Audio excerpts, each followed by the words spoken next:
All right. Welcome. Oh, have you got it? Got it. All right. Welcome everyone to this Venus Alchemy Getting Personal with the Goddess.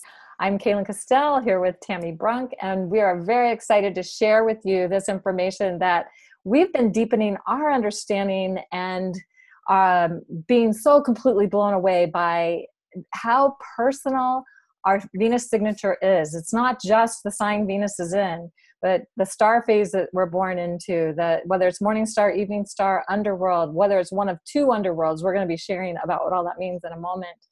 And what's the goddess overtone, and there's a whole lot of other factors that we've been bringing into this story as well. So there's so much more to Venus than we ever really thought about before. It's so exciting. So we thought we would start with a prayer to Inanna, since the whole Venus thing is about Inanna. And the way that we're working with it anyway, it's about Inanna's journey into the underworld.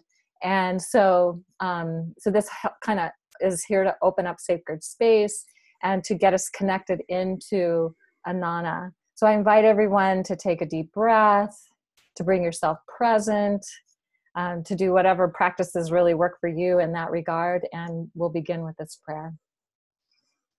Beloved Inanna, holy priestess of heaven, illuminating the morning and evening sky, you are the great queen of heaven and earth, filling the sky with your radiant bright light, shining in all your splendor and glory. O great goddess, first daughter of the moon, mighty, majestic, and magnificent, your wonders are known both above and below. Mistress of the shamanic mysteries of death and rebirth, you teach us how to die a good death and be reborn into a better life, arising into your own radiant love light, blessing and thrilling all the world. Thank you for your divinely inspired journey, reenacting the divine feminine mysteries of death and rebirth again and again. You help us to remember this sacred journey is to be honored and celebrated, benefiting us all, both men and women. Thank you for guiding us and showing us how to courageously claim our true selves, adding to the dream of a beautiful, loving new world, a vibrant and healthy new earth. Blessed be. Thank you, Cayelin. So beautiful. And for any of those who are tuning in who may not be that familiar with Inanna,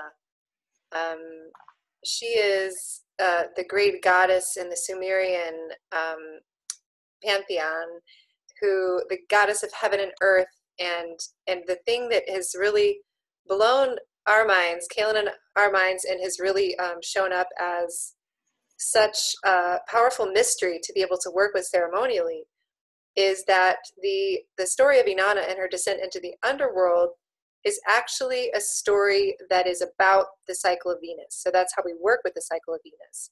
And mythic stories that have lasted 6,000 plus years, and this is something, Cayelin, you may want to talk about some more, but they've have lasted are coded with information designed to awaken understanding of the initiation process we all encounter. And this story of Inanna is like that. And it is a deep, it's an initiatory story that to me feels like the story of our time. It's the story of our age, and it can be worked within a collective and a personal way. And the eight-pointed star of Venus with the moon and the sun carved in stone, being celebrated through high ceremony, reminds us of their perceived importance. And we can see, and actually, Cayelin, for some reason, I cannot see the bottom of this slide when I... Oh, it's to these ancient cultures. So basically what you're seeing here is an image that's carved in stone that's showing the eight-pointed star of Venus, the moon and the sun together. And of course, from a patriarchal perspective, because I think probably originally it would have been more women and we can see that women are the ones showing up to do this work now, more so than men. A few men do. But they're doing a celebration and honoring of Venus and the moon and the sun. And so something just to keep in mind is that the mythic stories that last over time are the ones that are most connected to an aspect of cosmology.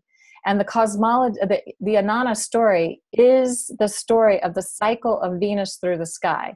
So as we go through this, we'll explain a little bit more why that is, but it's just that it's an exact description of what happens with Venus as she moves through her 19-month cycle.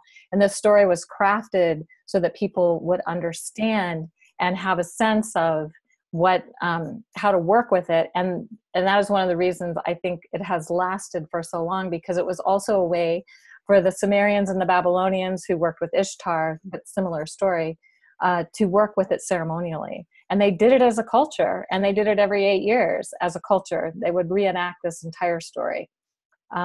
So that's part of what's inspired us to do the work that we're doing now. Mm-hmm. And I think I like often to speak of it in this way, where people who enjoy ceremony, more and more and more, you'll see so much about people aligning their life cycles with the cycles of the new moon and the full moon, and really working with these sacred timings of the planets, of the sun and of the moon. And working with the Venus cycle ceremonially is something that, one of the ways you can look at that as being powerful is it integrates Venus and the sun and the moon. You can work with all three at once. And we found that to be very powerful.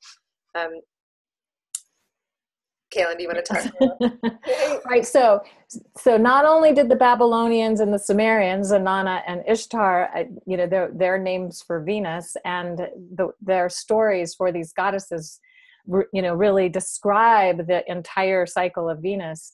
The Phoenicians worked with Astarte, the Arabs with Al-Uzza, the Mayans with Ishal, the Celtic people, Rhiannon, and Sekhmet and Isis for the Egyptians. Freya was the name for Venus in the Norse mythology, Aphrodite and Persephone in Greek mythology, Lakshmi in Hindu, and Barnum Beer in Australia. And so if you are inspired, you can go and research these stories and how they connect to the Venus, either sometimes as morning star, sometimes as evening star, sometimes as, like in the Inanna and Ishtar story, as all of the different phases of Venus. And when you do begin to do this research, it's amazing. You'll discover, for example, if you look at Al-Uzza, according to some scholars, Mecca was originally dedicated to Al-Uzza. These goddesses were really at the core. They were at the root, even in some cases, of some of our guiding religious traditions now. And she now is seen as, I think, the daughter of Allah, but originally, of course, she would have been the mother. Right. It's not unlike some of the other stories that patriarchy kind of co-opted the stories of the feminine goddesses and turned them into something else. So, right. Anyway. So Inanna, the Sumerian goddess of heaven, queen of heaven and earth, she's a very powerful goddess of love, of war, of agriculture, of fertility, all powerful. One of the interesting things about her story is that she chooses to visit the underworld. So this is not like the Persephone story where she's drug into the underworld, and it's something that happens to her. Inanna chooses to visit the underworld, and so she sets out to visit her sister Ereshkigal, who is the dark goddess. And in some of the stories, it said that the reason she goes to the underworld is to grieve the death of her husband, the great bull of heaven. And this god, Gugalana, is also a powerful symbol for the death or end of an age, when the spring equinox shifted from the constellation of the bull to the ram. Because that's part of how we mark the turning of an age, is historically has been that shift. And so the time that the stories of Inanna were being told, were at a time where we were making that shift. And you can see that show up in the story itself. And basically, Inanna is choosing to go to the underworld to help grieve the death of the age, also her sister's husband, who happened to be the great bull of heaven, Gulagana, but also to grieve the death of the age. So that's also kind of woven into the story of Inanna as she makes her descent into the underworld. And I love to, whenever we think about the story and the myth of Inanna, though, also, and thinking about this shifting of an age, one of the things to consider is that many of us were raised thinking that the Epic of Gilgamesh was the oldest written epic, narrative. But actually the story of Inanna and the hymns that were written to her by a priestess, those are actually predate Gilgamesh. So these were the earliest written stories that we have from the Western tradition. So just it's so incredible when you begin to study the story and the importance of it for, I think, for a healing and of at the root of Western civilization and Western culture. Yes, beautiful. Yeah, and understanding that these stories they probably have even deeper roots than what we're aware of, before written history. So something to understand is that Venus, the entire cycle of Venus, and we count it from morning star rise to morning star rise. So the first time Venus is visible in the morning sky to the next time Venus is first visible in the morning sky, it's about 584 days. And that there are ceremonial numbers, and they're woven into the story of Inanna. It's 260 days as morning star. Then Inanna's in the underworld for 60 days, then 260 days as the evening star. And then the metamorphic underworld is around 7 to 8 days. Now, each cycle has a little bit different. So sometimes it's a little longer, sometimes a little shorter time that's actually happening. But these are the approximate dates that we work with.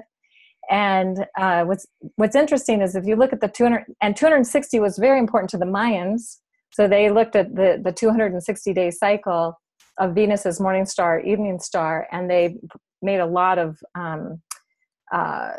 ceremonies and different things that, like they started different calendars and so on. They worked with that number 260 quite a lot.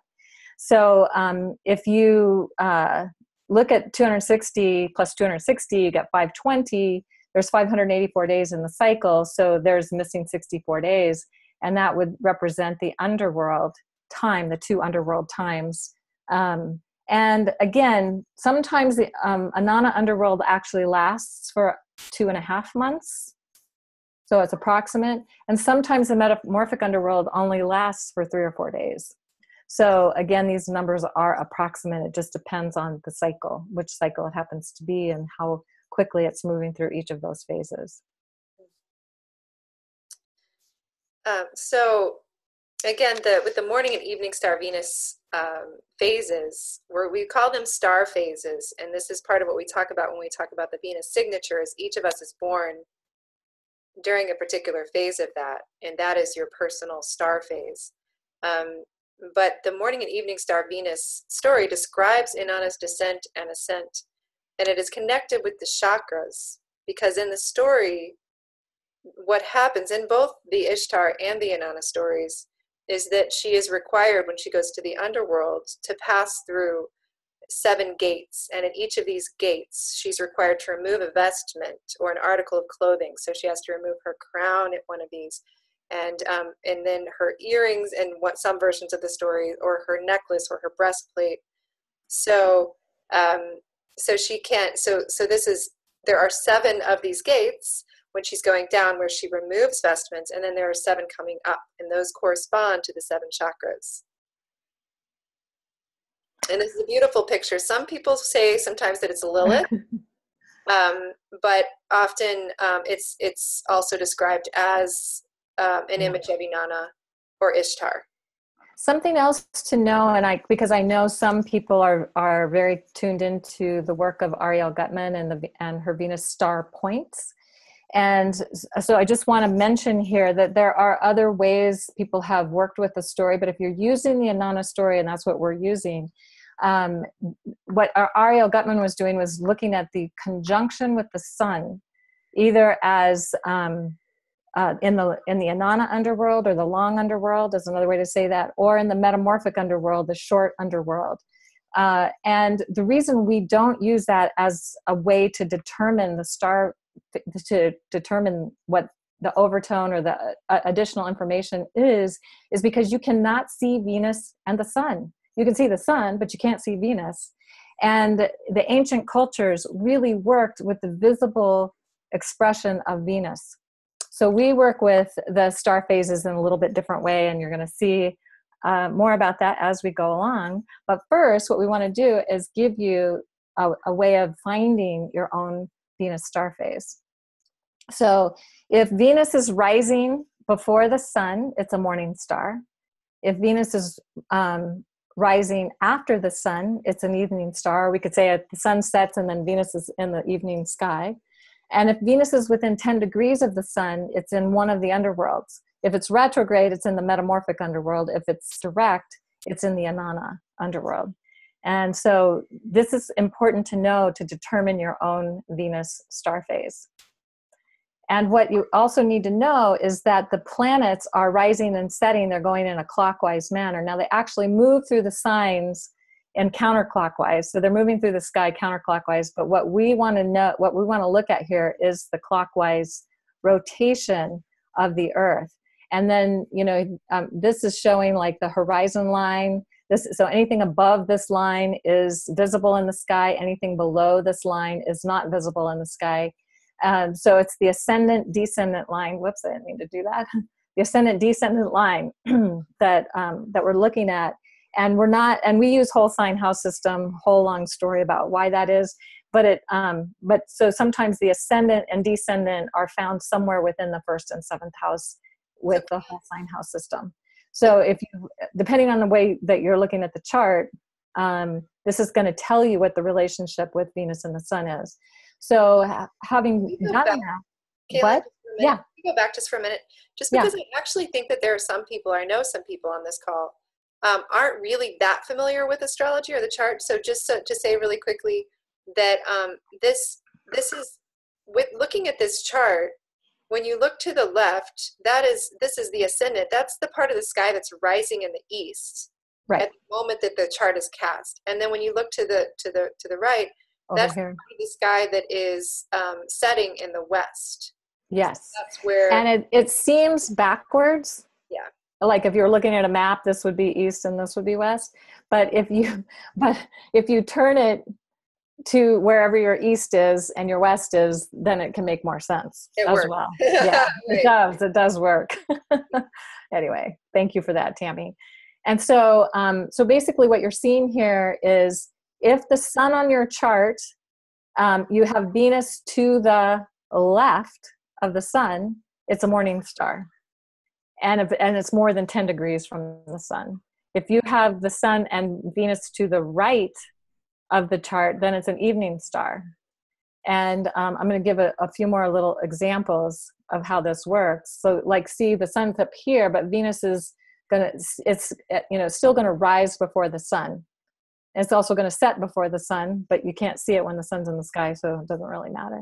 And then evening sky, here's the sun is just set and Venus is in the evening sky. So when Venus is to the right of the sun, and you can take the chart, if you have a chart, and put the sun at your belly, and you can just look at what's to the right and what's to the left, and that's a simple way to figure out how to look at it. But if you don't have the opportunity to do that, you just need to know how the planets are rising and setting, and that gives you a sense of how to figure out whether you're morning star or evening star. And just to say also, if you don't have your chart, if you haven't gotten your chart done, of course we recommend it, but if you haven't, at the very end, and we will upload this PDF for you when we send the recording out tomorrow, you'll find a link, and you can look this up. It's astro.com. You can look up your chart. You can find your personal chart there, and you can look for these little glyphs of the sun, which is a circle with a circle, and then Venus, and you can look it up that way if you don't have a chart of your own. Yes, beautiful. Yeah.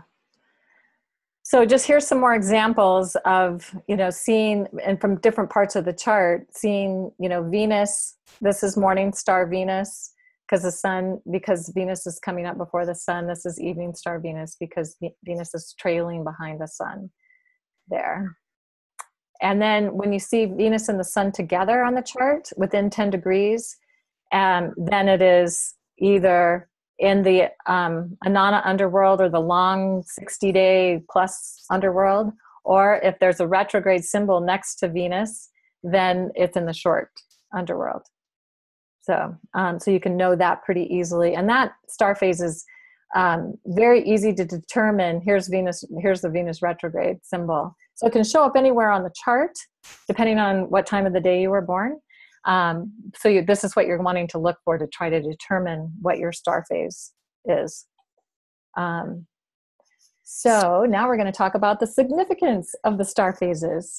Yeah, and it's significant in two ways, really. One is that you can look at where it is in your chart. And of course, if you've got your chart, or after you watch this and you can look back after we record it, you can look again and you can check, am I evening, morning, underworld? So you can understand that it's important personally. We're talking about the meet your personal goddess, or the signature of the goddess for you.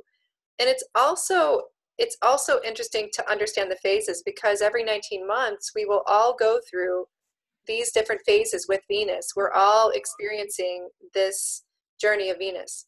But in terms of the personal chart, if you are born as a morning star, if Venus is morning star when you're born, it adds fire and it adds a willingness to take action.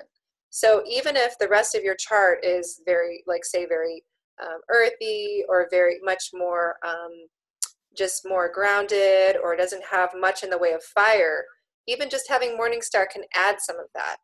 I would also say, as a morning star myself, just kind of falling in love with this, I just have to say, what blows my mind about looking at the Venus star phases and about working with this more deeply, is that this is something you can work with kinesthetically, visually, like almost like nothing else, where it really, you wouldn't even have to know.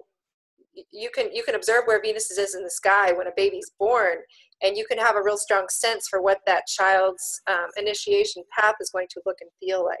You'll have a sense for that. You wouldn't have to have a computer to tell you what's going on. I mean, this is kind of like post.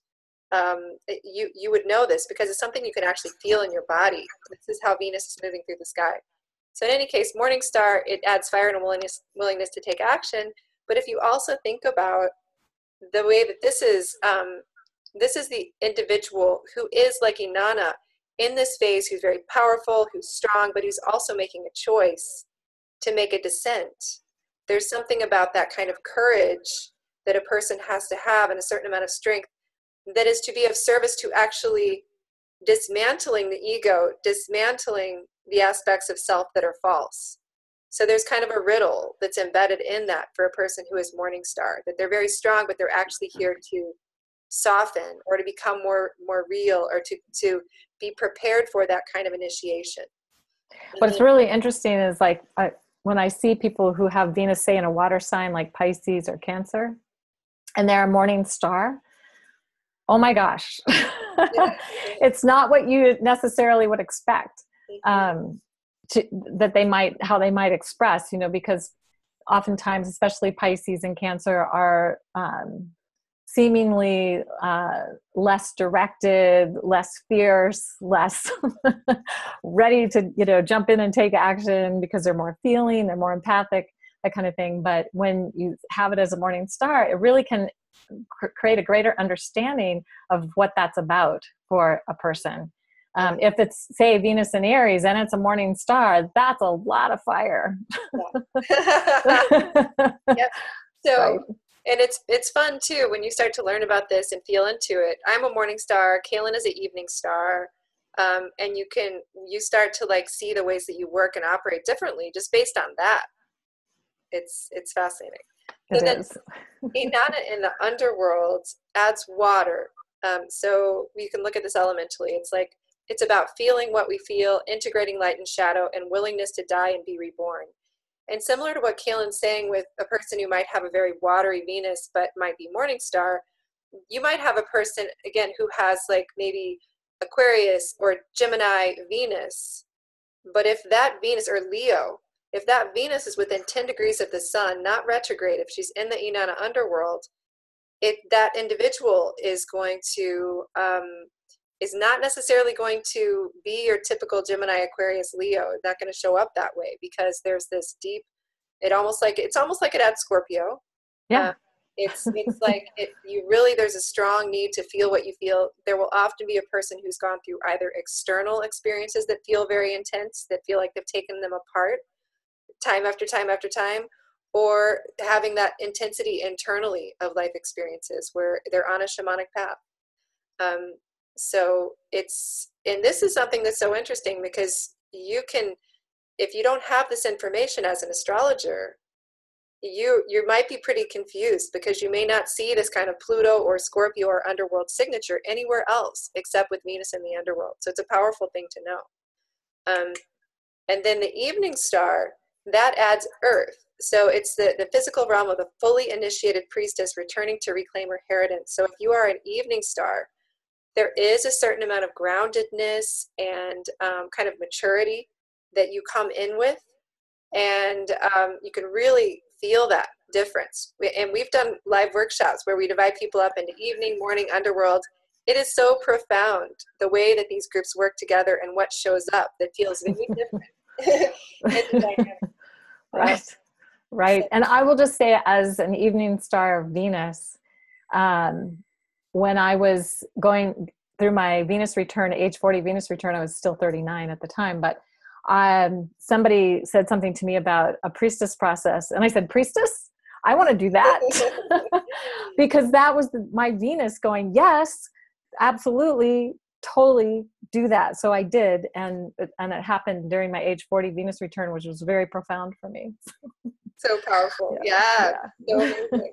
So sweet. And I mean, yeah, it's evening star. It's just beautiful. I love that distinction between those two energies. Evening star is, I just did a reading for a woman who had evening star, and the thing to know also is that you're going to be born at a different period of that morning or evening star. So you might be closer to the beginning of the cycle when Inanna is super strong and she hasn't removed many vestments yet, or you might be closer to the end. And evening star, you might be just as she's coming out of an initiation, or you might be closer to the end of that evening star cycle. So with the individual I was just talking to, she was born, and if you know that precisely, she was born later in the cycle, and she, for her, it was all about acknowledging and claiming the deep wisdom that she had. She was already initiated. So for her person who's evening star, sometimes that can be part of the path, is actually claiming and acknowledging the wisdom and insight that you already have. So then, okay, so with the metamorphic underworld, that is a really fascinating one that I think Cayelin and I both have really loved exploring. And it's a very, it's where change, it's like it's adding air, it's where change happens fast. And what's the other rest of that? Because I cannot read the last. Changing an identity. Okay. So in other words, the goddess is going from, what's going to happen this year, actually, the goddess will be going from her Aries incarnation and expression and journey and initiation. And then she's going to be metamorphically transforming into a Libra goddess. Very different energy. Yeah. Yeah. So, so that happens in the metamorphic underworld, and it happens very fast because it's only 7 or 8 days. So somebody asked about the 10 degrees. Yes, we use 10 degrees. Now, sometimes Venus can still be seen when it's less than 10 degrees, but you have to pick something. And usually within 10 degrees, it's not visible. So we use 10 degrees. So when Venus gets as far away from the sun as 10 degrees in the morning sky, that's when she's rising. When she gets close again to 10 degrees, then she's going into the Nana underworld. When she gets 10 degrees away from the sun, in the evening sky, that's when she's rising into the evening sky. And when she gets within 10 degrees of the sun, when she's retrograde, which happens in the evening sky, then she's in the metamorphic underworld. And so this is just showing Venus going around the sun. The earth is here, the sun is here. In the metamorphic underworld, Venus is between the sun and the earth, and that's one reason why it happens so quickly, because it goes within the beams of the sun and moves out of the beams of the sun really quickly into the morning sky. And then in the long underworld, Venus is far away from the earth, and she's there for a long time because she stays within the beams of the sun for quite a long time. And then she rises into the evening sky and goes retrograde in the evening sky. She's retrograde when she's between the sun and the earth, and then rises as a morning star. So this just repeats itself over and over and over again. And then I think there was another question. Somebody was asking about how can you tell where you are in the cycle. So basically, if you know how to count on an ephemeris, that there's ways to do that. In the class that Tami and I are offering, we have a handout that takes you from 1929 to 2082, and you can look people up very fast. I love it. Anybody. Yeah, you can look up anybody. You can look up yourself. You can look up anybody. And that's part of what you get with the class. Somebody else is asking, if you are an evening star, would you look to see where in the 7 stages you are in terms of what Tami was just talking about? Yes. So in this handout, you can find out if you are at the root chakra gate, or the solar plexus gate, whether it's morning star or evening star. It gives you that precise place where you are in the cycle. And it makes it so much easier, because for years we had to count from the time Venus rose, and then just count the Venus moon conjunctions, because these gates last a month, and they happen when Venus and the moon come together. And it just so happens that there's 7 or 8 moon conjunctions in the morning sky, and 7 or 8 moon conjunctions in the evening sky that represent the different gates. So yeah. Anyway. So the other thing we want to just speak to a little bit here, and of course we're going to go more deeply into all of this in the class. We're just kind of giving you a little bit of a sense here, but the meta goddess, we also have called it the Venus overtone. You're born into a specific cycle, and the sign that Venus is in when she rises as morning star is the archetype of the feminine that overarches that whole entire 19-month cycle. So anybody who is born right now between March 31st of 2017 to October 31st of 2018 will have the Aries overtone, Venus, connected to their Venus. And then if you were born 8 years before that, or 8 years before that, or 8 years before that, it would have been Aries also.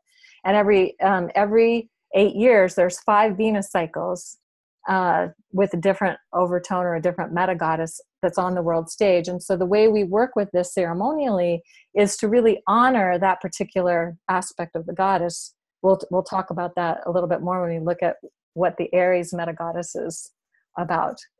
So the sign that she's in is the aspect of the feminine that's undergoing initiation and adding a significant energy to your natal Venus. It's like another flavor to your Venus. And as well as whether it's morning star or evening star, what phase the Venus cycle is in. So there's another piece that we get to integrate into our understanding of what your Venus is all about.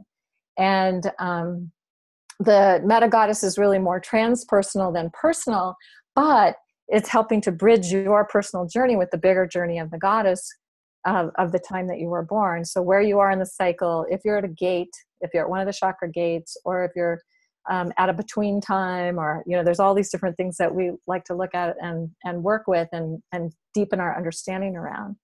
And so we definitely will take time to explore how the meta goddess is serving our life path. And in the classes, we're also going to explore the Venus overtones of famous individuals, and that helps deepen our understanding of how the meta goddess shows up. And I know, Tami, you can probably give us a quick example. Oh, well, when I was studying this, I did some research into Venus returns, which is a whole other topic. But what I was blown away by were the people who were born in the Virgo Venus overtone cycle, and how many of them were, and that has since shifted to Leo. So actually this is even more complex, but they were born in the Virgo Venus cycle, and there were so many who were very deeply dedicated to the earth, to Gaia. And we see Virgo as being that individual who is here to bring the divine feminine back, to really reverence her, and who is really in service to Gaia and helping the culture to kind of come back into alignment with natural cycles. So somebody like Vandana Shiva, Bill McKibben, if you know any of those, Bill McKibben is very much involved with 350 and climate change issues. those are two.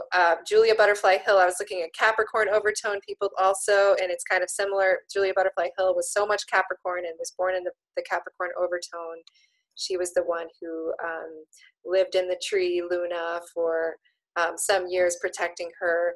And many other examples like that, where the overtone, what it's felt like is that it's the meta goddess, or it has to do with the person's transpersonal role in the world, like what it is that we're here to bring into the world, how it is we change culture. That's one way to look at your overtone. Yes, beautiful. And of course, we go in depth on all of that when we do the class. Yeah, so this current cycle that we're in is so incredible because this is the final Aries-Venus cycle over a period of about 100 years. We will not have another Aries-Venus cycle in our lifetime. So that's part of why it's so important. But what it's about is, and in some sense, every Venus cycle that we live in, because we live at a turning of an age where we're shifting from a patriarchal era into a new earth paradigm. So every one of the Venus cycles is about dismantling the patriarchy in some ways. But the Aries-Venus cycle is about dismantling all the patriarchal limitations that have been placed on the fierce Aries feminine essence from fully and freely expressing who she truly is. Oh, that's enough there. So really this dismantling, as Inanna is removing the vestments, as Venus is passing through the morning star phase, when we do the ceremonial Venus class, what we're doing very deliberately is consciously tuning into what it is that we need individually and collectively to let go of, that stands in the way of our full empowerment as the Aries goddess, as the fierce feminine who's here to bring the world back into balance. So it's about the rise of the wild warrior woman, courageously restoring cosmic balance and harmony. It's about healing the mistaken belief she has to do it all herself. And so if you're a woman working with Aries, if you've got Aries Venus, Aries Ascendant, anything like that, we highly recommend that you engage in this teleclass and that you work with this Venus cycle. And if it's also your Venus return, so if you were born in this overtone. But it's also a collective thing that we're all participating in. So, so Aries, you can look at Aries and the Aries feminine and the ways that she's here to heal. She needs to express Aries in a way that only the feminine can. And it's really about self-love and self-loving feminine fiercely claiming all of who she is without apology. It's good to be me, and just coming from just this fierce core essence. Yes, and so just to follow up on that, so that's Aries. Aries is this fierce expression of the feminine. The two cycles we've worked with deeply prior to this was the Capricorn meta goddess. And somebody asked, who's the Aries meta goddess? Or what would be the meta goddess for the Aries cycle? Aries is the meta goddess for the Aries cycle. So basically, whatever sign Venus is in creates that archetypal energy that we're working with collectively. Everybody on the planet, whether they're aware of it or not, is connecting to that. And one great example is how the movie Wonder Woman came out within a month and a half-ish after we started the Venus and Aries overtone. After, Venus, the Venus meta goddess came on the world stage, Venus and Aries meta goddess came on the world stage, Wonder Woman was released in the theaters. And we can't just make this stuff up. I mean, it's so in the field. I mean, yes. If any of you care, you follow goddess kind of culture, right? Divine feminine, you will have seen that. And it was just so perfectly timed, so perfectly and amazingly timed. And this is the last time we're going to have the meta goddess Aries on the world stage in our lifetime. It'll be a couple hundred years before it comes back around to the Aries meta goddess again, because the next time in 2025, she's going to rise up in the sign of Pisces. And that's going to be a very different energy. Very different energy. So it's also kind of like, it's this question, what you could say this is the accumulation, the cumulative cycle, where she, in a sense, you can almost say she's like the evening star Aries goddess, who has gone through an initiation, who is like coming to the end of her cycle. And there's so much that's in this that we can feel. There's so much that's shaking apart, that's unraveling, that's so the divine feminine is rising in a way that we've never seen and felt her before. And I'll just say too, when somebody said, what is the goddess? Also, the way to look at it, we often do look literally at certain myths and certain stories of different archetypes of the goddess, and we would look at Sekhmet, the story of Sekhmet, and who she is as representing one of the archetypes of the Aries goddess, and also Durga and her story, one of the stories of Durga, where she slays the demon brothers. And in both cases, they're here to bring the world back into balance. Right. That Aries is happiest when she has a worthy cause or mission. She's not about fighting against something. She's about restoration. She's about standing for something, and especially the underdog. And I love to just give a quick example. My daughter, who's Venus in Aries, as am I, when she was in junior high and high school, she was always standing up for the underdog. And people would pick on the kids that were like in wheelchairs or had, some kind of issues or whatever. And she would just say to whoever was picking on them, do you want to go outside and, duke this out kind of thing? And she said, luckily no one ever took her up on it, because she didn't know how she would have dealt with that. But she would just stand in that fierce place and protect these kids from being bullied. So that's an expression of Aries. Like, you don't mess with the underdog, right? Right. And it can also be that the Aries is protecting the earth. At the time where our world is out of balance and Aries is bringing it back into balance. Yes. Often, I think the water protectors at Standing Rock were very much embodying that fierce feminine protective energy to bring the world back into balance in the way that we care for our earth and for our waters again. Yes. And it takes, it's that fierce feminine and the courageous feminine that can step up and do that, and find ways to do that. So it doesn't have to be that you're willing to go fight somebody, although Wonder Woman was willing, right? And then the other thing just to keep in mind is that, like, the Leo goddess, we really focused a lot on the journey of self-love. So with Aries, where it's about the journey of what is our mission, what is our purpose, and how can we show up and to be a stand for whatever that is, and to be committed, take committed, inspired action towards that. With Leo, it was really about the journey of self-love, and from a place of self-love, then we can really commit to whatever to whatever that mission is about. So. And then somebody's saying in the chat that they think that the woman who played Wonder Woman is also an Aries.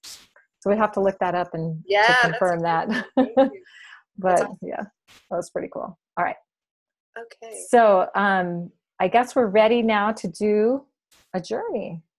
Yeah, it's just a very simple activation, actually. I need to exit my full screen and just say, it's so amazing to be with all of you and be able to talk about this Aries cycle too, because it's the one that we're in the middle of. And of course, we're just, it's just so alive for all of us who are working with this personally. And anyway. And just so in case people don't know, the place we are in the journey right now is that Venus is in the underworld, where she dies and then she's reborn.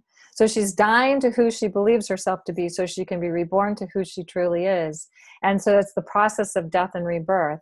And so it's the process of the death of the warrior woman as she has been in the past, and especially with the patriarchal overlay, because from a patriarchal perspective, the warrior woman isn't necessarily interested in war.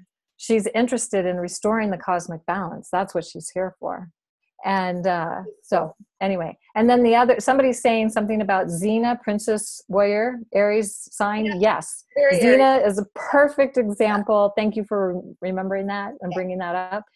And then somebody's asking, when did the Aries cycle begin? It began on March 31st, 2017. And somebody else is saying that it feels appropriate for this time period. This cycle feels appropriate. Yes, indeed. I want to also say that, when you were mentioning the Leo cycle came before And when you come to the end of a cycle, that's when you're beginning to really feel that energy rise up in the collective. And so we've had 2 solar feminine, very strong feminine Venus cycles, very fiery, both in a row. And so when you looked at what was happening with the women's marches last year, that was happening at the very end of the Leo cycle, right before the Aries cycle began. And so it's like the Aries cycle is also building up that fierce, that self-love, that fiery solar feminine Leo goddess who has been activated prior to the cycle. So that's also something to consider. Yes. Okay, so I'm just going to do a very simple activation. But I do also want to say that, you know, Cayelin was talking about how Venus is in the underworld right now. And it's not just Venus who's in the underworld. What that means is that collectively, there is an aspect of each of us that is in this deep letting go process. And the way we come to look at Inanna is that she is every one of us. So when we, you know, create a prayer for Inanna, in some ways, we're also always acknowledging that she lives inside of us and that her initiatory process is something we're all a part of. So just understanding and knowing that we are all invited to participate in this underworld journey. And we do have a webinar next Tuesday on the 9th, a free webinar, because we really wanted to offer something to help people to work ceremonially with the underworld Venus part of the cycle. So in any case, just wanted to have to say that. So go ahead and shift gears. So we're going to go ahead and just take some moments to activate our own personal goddess Venus signature essence. So just take a moment to get still inside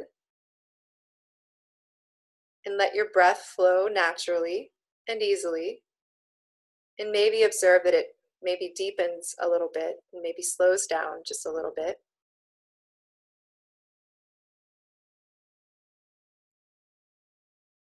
And now put your hands on your chest. You might close your eyes. And imagine that you can feel a small flame, a flicker of light at the center of your heart, your chest, in the area of your heart.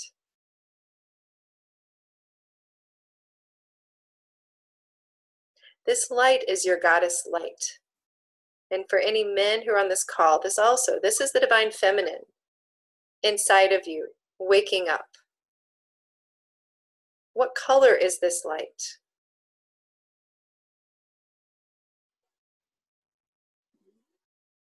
What is its temperature? Is it warm? Is it cool?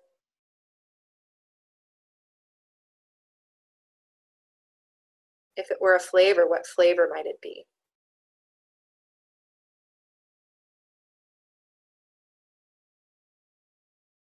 How does it feel to connect to this light? As you take a moment to tend to your goddess essence, feel how it grows larger, expanding to fill your chest, spreading through your entire body.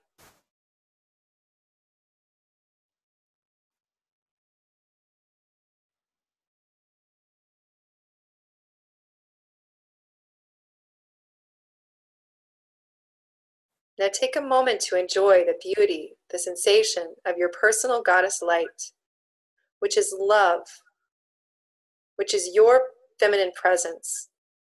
There has never been another like you, and without your goddess essence, without your goddess love light, the world would be sadly incomplete.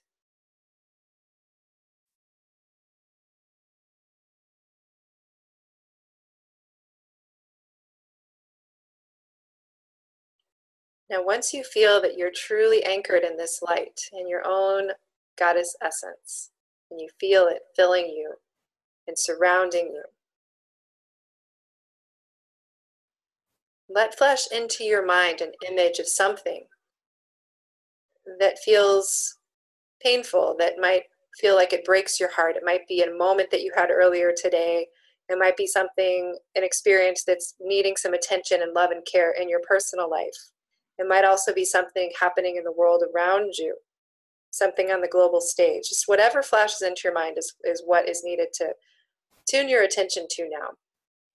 So now see that as an image, as something that's happening. know that this experience, or this moment, this image, know it's a place that you can visit. And now bring yourself as this beautiful light being, this filled with your feminine grace, your feminine love. Bring that self into that scene.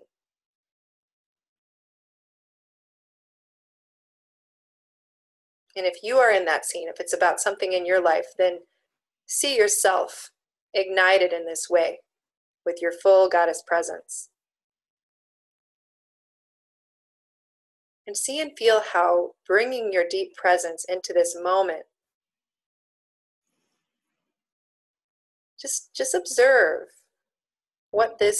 how this impacts your surroundings and this experience. Let your light fill that experience.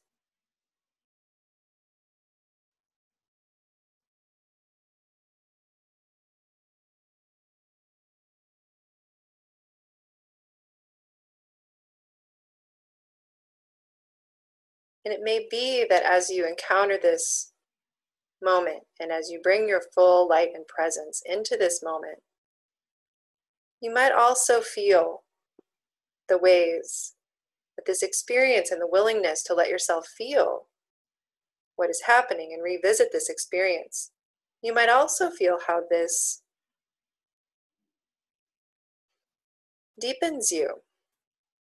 Understand that part of what it means to claim our inner goddess and claim our inner light is that it means going into those darker places, being willing to do the descent. So just take a moment again to see, how does it feel to bring my light down and into these experiences of suffering, of struggle, of pain in my own life? How does that feel? And know that's part of what each of us is here to do. And now, allow yourself to come back into the room, to continue to feel your light, and to understand that this is who you truly are. This is your sovereignty. This is your essence. This is the spirit that is limitless. And this is what you've come to bring into the world. And understand that it is for you to bring this into the world. And when you do, it changes everything. And so now we returned, and we're back. We're together. Thank you for coming into that deep awareness and presence with your light, and for filling the room with it, because it's such a blessing to all of us.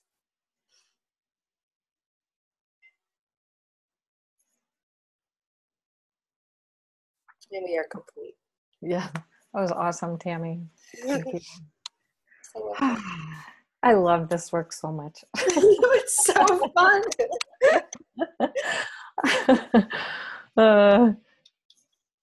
We've been very blessed to be able to do this, and to really understand the workings of the divine feminine through the Venus cycle is so amazing. It's so serious. Yeah, one of the things we want to just talk a little bit about before we do the sort of final little intention that we have is that if you don't have your natal chart, you can get a free one. When we post this, you'll be able to get to the thing, but you can also just go to alape.com. It's astrolabe, but you know, their website is alape.com, and then you can use the other slides in this to determine where your Venus is in relationship to the sun, to help you just determine your Venus star phase.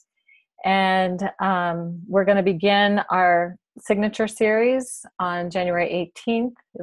We'll have is it 6? I think 6 live classes, and then we're going to give some bonus classes because there's where the moon is represents your old goddess, and where the sun is represents the energy that your goddess is using. And so you'll be able to connect in with that. And I think all the details are on the page, on the class page. So you can either go to directly to the link from the PDF, or you can just go to venusalchemy.com and click on classes, and then see the Venus signature series link and click on that, and that'll take you to the page where you can sign up. And then we're starting our Venus Evening Star ceremonial series. This means Venus ascending back up through the gates. She actually rises out of the underworld on February 19th as an evening star. Sometimes she's visible if you have a really low horizon line and look really hard. Yeah. She's harder to see when she moves into the evening sky. She's really easy to see when she moves into the morning sky. But by March 8th, she'll be visible in the evening sky. And I think the exact Venus Moon conjunction is the 18th, maybe, of March. I can't remember. We always try to do the classes ahead of time and also around our crazy schedules. So we like to get people prepared so they can do their own personal ceremony, and we do ceremony together. So if you're interested in joining us with that, we'd love to have you. And then it looks like there's a couple of questions in the chat. Oh, wait. Yeah, we want to do the final thing, and then let's just take the questions at the end and then do more Q&A maybe. Okay. Yeah. So this is an intention that we're working with and that we invite you to work with if it feels right for you. Celebrating the emergence of the goddess in every one of us, both men and women, and all her many forms and expressions in the best, most magical, healing, useful, and loving ways possible. It is done, it is so, and we give thanks. Whoops. So, blessed be. And I want to say too, Cayelin, this is so awesome. So we have the ceremonial class that we always offer where we take people through Inanna's gates, through the morning star journey as a descent, and through the evening star journey as an ascent. So we offer that as it's timed perfectly with the Venus cycle, live course, ceremonial. And then we've also created what we call the Venus Signature Series. It's the first class we created where we went way more deeply into all of this. And there is a recording of that in-depth class if people are interested, and you can find that in our classes as well. It says it's already recorded, it's already complete. But the class that we are going to be teaching beginning January 18th is going even more deeply into all this material as well, and it's live and it's new and it's what's coming to us now. So. And it's going to be even more experiential. It was somewhat experiential before, but we'll make it even more experiential so people can have a chance to really connect in with each phase of where their Venus is, and also to understand more deeply the other phases, even if they're not theirs, because we experience them all in the journey. So yes. Yay. So what we'll do is we'll send you an email with you. What you will get is you will get basically access to this video recording, and you'll also get the direct link so that you could sign up for our upcoming class and also for our free Underworld webinar if you're interested in that. So just wanted to put that out there before we open it up. Okay, so yeah. I'm not seeing any more questions in the chat. People, are the ceremonies in person? Somebody's asking.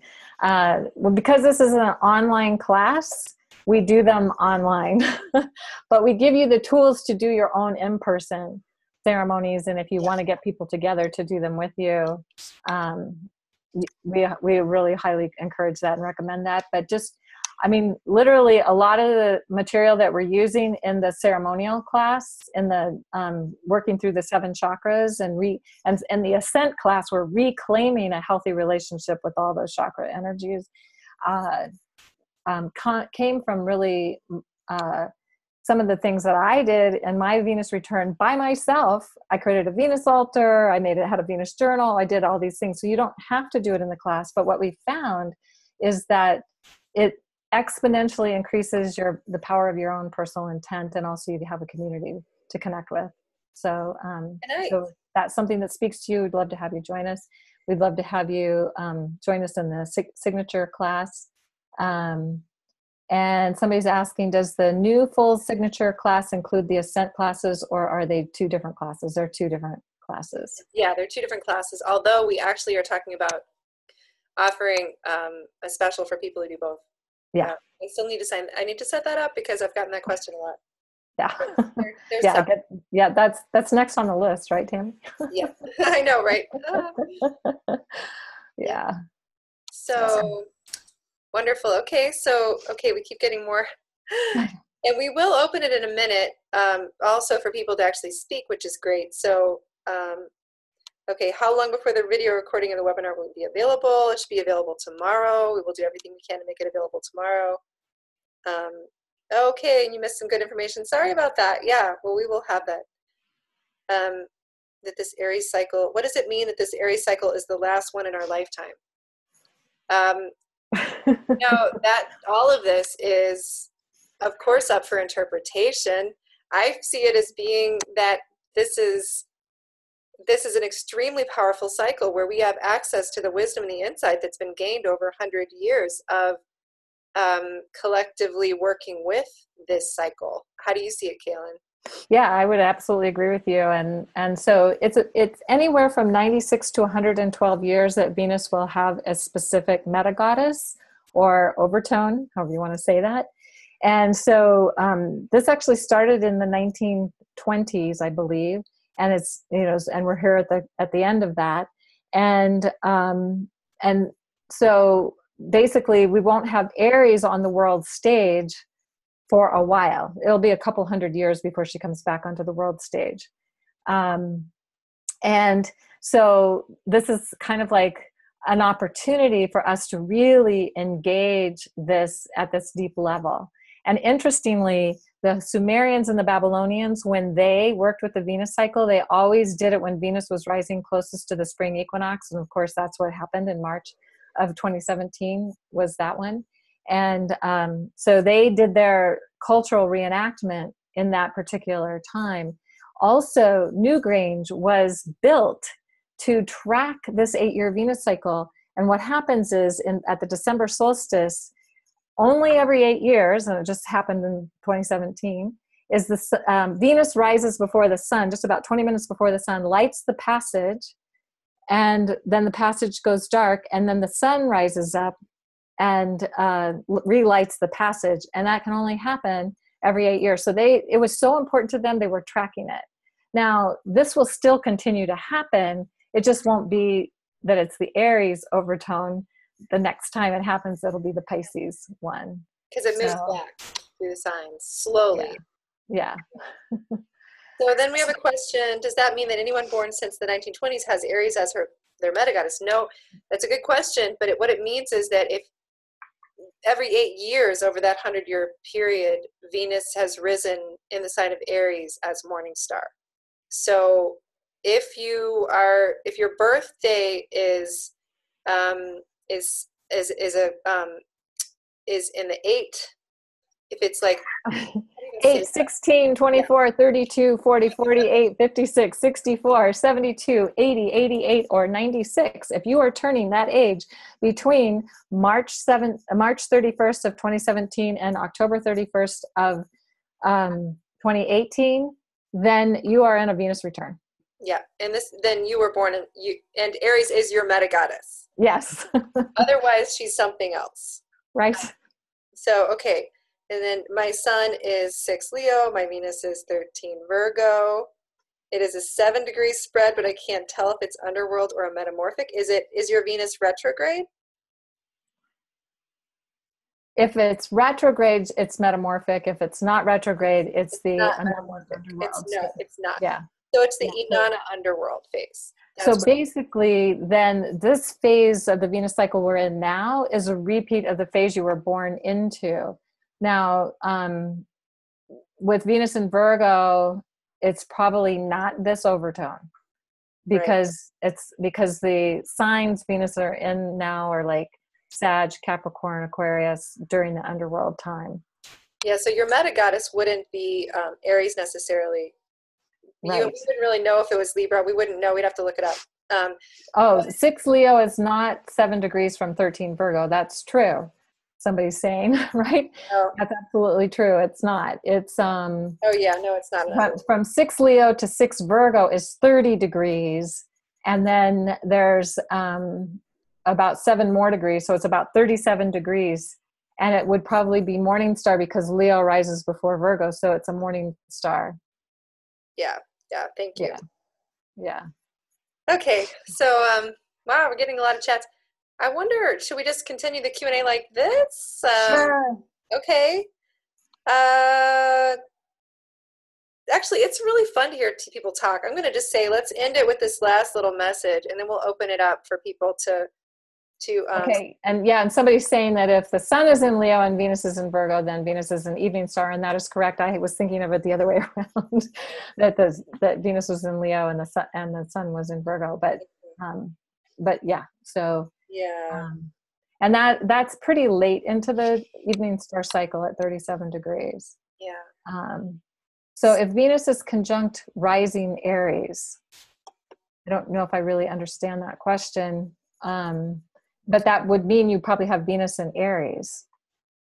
And that would suggest then that this is a good cycle for you to work with because it's the Aries goddess. And Tami happens to be Aries rising, so this has really been a powerful cycle for her. I have Venus in Aries. It's been a powerful cycle for me. Yeah. We were really excited to start this cycle because we knew it was going to work us because we have Aries so significant in our chart. Right. And somebody, yes, the November 28th birthday, she turned 64. So yes, she has the Aries goddess, meta goddess, Aries, for sure. So she's asking, did you read the one, if the inferior conjunction before my birth was in Scorpio, does that make me have a Scorpio meta goddess? It might. It depends on because again, as I was saying earlier, and I know that is the way that Ariel Gutman did, and it's a very simple way of just looking at a Venus star point because it's easy to look in a ephemeris or someplace to find when Venus and the sun were conjunct, but we're looking at when Venus was 10 degrees from the sun. The Scorpio meta goddess has been on the world stage for about 96 years, I guess. So you probably do have a Scorpio meta goddess, would be my probably. Yeah. And just to say, of course, Ariel Gutman's system is great. It's awesome. It's just that we're it's just a different system and getting different insights that way. Yeah, and she's not really working with the Inanna cycle as much because she's not defining it down in the same way that we are. She's basically taking 2 points when the sun and Venus are conjunct, either retrograde or not retrograde, and creating star points based on that.